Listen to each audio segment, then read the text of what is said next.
Hello दोस्तों, आपका स्वागत है मेरे यूट्यूब चैनल कृषि स्टडी पॉइंट में। तो आज हम पढ़ेंगे बोन, हड्डियों के बारे में। ठीक है। जैसे क्या होता है कि हड्डियों को, जैसे हड्डी और हड्डी को जोड़ते हैं तो बनता है लीगामेंट। जैसे क्या होता है उसको कनेक्टिव टिश्यू कहते हैं। ठीक है। जैसे कि हमारे शरीर में हड्डियाँ और हड्डी जुड़ी होती हैं उसको बोलते हैं लीगामेंट। हमारी हड्डी दो प्रकार की होती है, एक बोलते हैं अस्थि और एक बोलते हैं उपास्थि। एक को बोलते हैं बोन।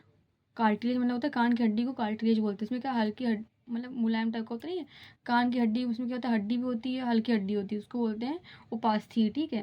जैसे कि हड्डी जुड़ी होती है उसको लिगामेंट बोलते हैं। जैसे कि हड्डियाँ और मांसपेशी जुड़ी होती है आपस में उसको बोलते हैं टेंडन। ठीक है। जैसे कि आप जानते हैं हमारे शरीर में 206 हड्डियाँ होती हैं। 206 हड्डियों में एक्साइल स्केलेटन और पेंडिकुलर स्केलेटन कितनी होती है? एक्साइल स्केलेटन होती है 80।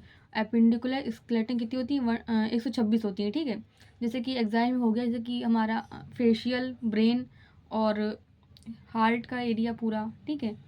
और जो एपेंडिकुलर में से हैंड और हिप एंड लेग ये सब आता है एपेंडिकुलर में। ठीक है। टोटल 206 हड्डियाँ होती हैं हमारे शरीर में। और हमारे शरीर में सबसे बड़ी ग्रंथि यकृत होती है। और मिक्स ग्लैंड कौन सी होती है? पेनक्रियाज होती है। पेनक्रियाज ग्रंथि दो पार्ट में डिवाइड होती है, एक होती है एंडोक्राइन, एक्सोक्राइन। एंडोक्राइन मतलब होता है आंतरिक ग्रंथि, एक्सोक्राइन बाहरी ग्रंथि। एंडोक्राइन मतलब क्या होता है? जैसे कि हमारे शरीर में हार्मोन का निर्माण होता है, जो हमारे शरीर में हार्मोन निर्माण होता है वो सीधे ब्लड में आता है। उसमें कोई नलिका नहीं होती है जो ब्लड में जाए, वो सीधे ब्लड में आता है।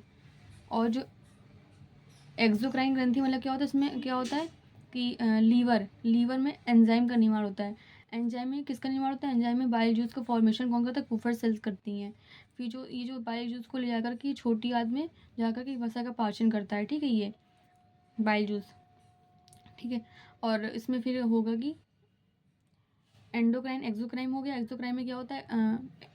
एक्सोक्राइन हार्मोन में जो होता है alpha, beta and gamma. Alpha में क्या होता है? ग्लूकोज होता है, ग्लाइकोजन से ग्लूकोज बनता है। जैसे कि हमने पढ़ा, जैसे कि हम लीवर लीवर जैसे हम डेली खाना खाते हैं तो ग्लूकोज जो होता है हमारे शरीर में लीवर मतलब ले करके ग्लाइकोजन में कन्वर्ट कर देता है।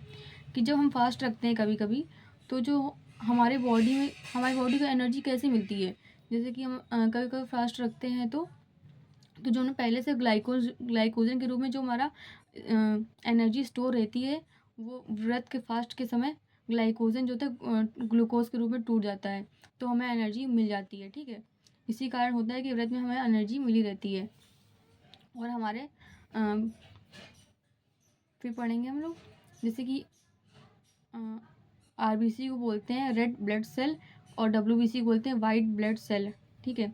हमारे शरीर में डाइजेशन जो होता है, जैसे कि सलाइवा एक लाल ग्रंथि होती है। इसमें क्या होता है? टाइलिन ग्रंथि होती है। ठीक है। आई थिंक आपको वीडियो पसंद है, please like and subscribe. Thank you so much.